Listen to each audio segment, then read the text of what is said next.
Jeg håber, du har haft en rigtig god dag i Australien.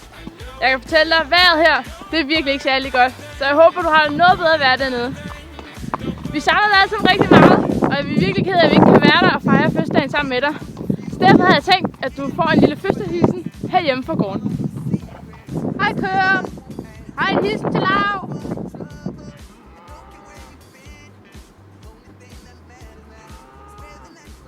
Jeg tror, de savner dig, Lav. Jeg ved ikke helt, hvad det betyder.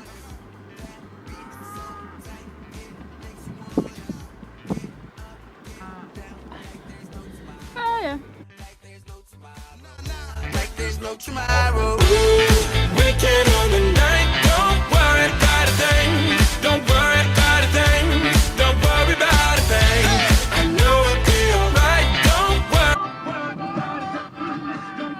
Vejen trænger til at blive lavet larm.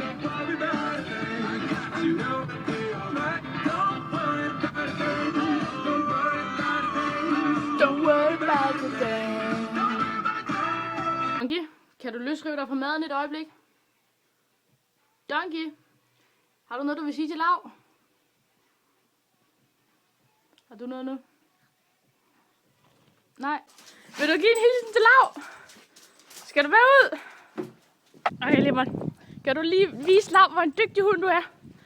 Her har vi en lækker hundegård for dig, Lemon. Sådan. Sit. Bliv.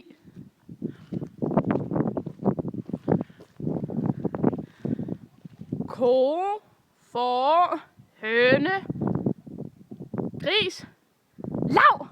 Ja, så kom det. Værsgo. Lækker gulerod. Så har jeg noget at sige til Lav. En lille hilsen.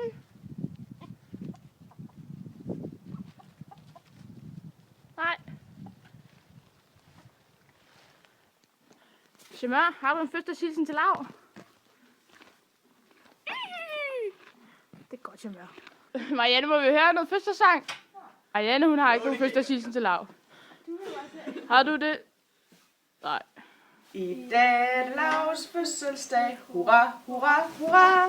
Han sikrer sig en gave for han ønsker sig i mange år. Med dejlig chokolade og kager til. Hvor smiler han, hvor er han glad. Hurra, hurra, hurra. For denne dag er også til far og hjemme. Venter mor og far med dejlig chokolade og kager til. Og når han har Australien tager, hurra, hurra, hurra, så skal han hjem og holde fest, og dem der kommer med som gæst får dejlig chokolade og kager til. Til slut vi råber højt i kor, hurra, hurra, hurra. Gid Lav han længe leve, mor og sine ønsker op vi får, med dejlig chokolade og kager til.